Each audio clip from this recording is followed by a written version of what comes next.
અને હવે અન્ય સમાચારની વાત તો સુરતમાં સતત બીજા દિવસે પાણીપુરી વિક્રેતા ઉપર તવાઈ બોલાવવામાં આવી છે। પુણે ગામે આરોગ્ય વિભાગે દરોડા પાડ્યા છે। તંત્રે મોટા પ્રમાણમાં પૂરીનો જથ્થો નાશ કર્યો છે।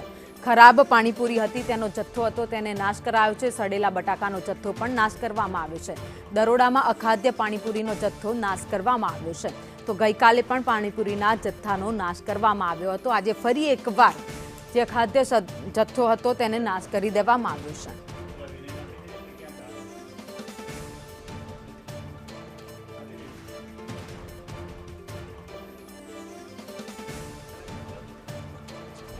સુરત શહેરમાં એક બાજુ રોગચાળો ફાટી નીકળ્યો છે અને મહાનગરપાલિકા છે તે સતત 2 દિવસથી પાણીપુરી વિક્રેતાના દરોડા પાડીને તપાસ હાથ ધરી રહી છે। જે અખાદ્ય પાણીપુરી હોય તેનો નાશ કરી રહી છે। ત્યારે સુરતના પૂણા વિસ્તારમાં જોઈ શકાય છે કે અત્યારે મહાનગરપાલિકાના દરોડા જોવા મળી રહ્યા છે અને જે બટાકા અને જે કહેવાય કે પાણીપુરી છે તેના સેમ્પલ લેવામાં આવી રહ્યા છે અને અખાદ્ય દેખાશે તો જે કહેવાય કે તેને નાશ કરવામાં આવશે। ત્યારે આરોગ્ય અધિકારી છે તેમની સાથે વાત કરીશું।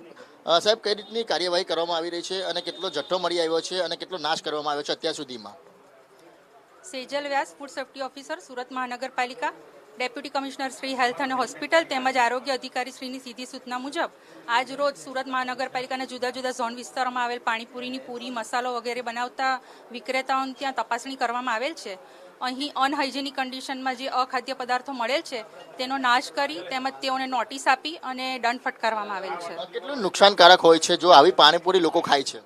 જો અનહાઇજેનિક કન્ડિશનમાં અખાદ્ય પદાર્થ લોકો ખાશે તો એ લોકોના આરોગ્યને થોડુંક જોખમી ખરું। શું આમાં ભેળસેળ હોય છે? કઈ રીતના અખાદ્ય તે હોય છે આ?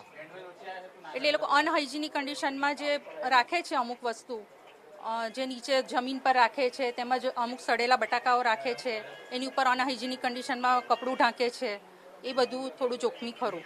કઈ રીતને કાર્યવાહી કરો છો? દંડ ફટકારવામાં આવે છે? શું હોય છે?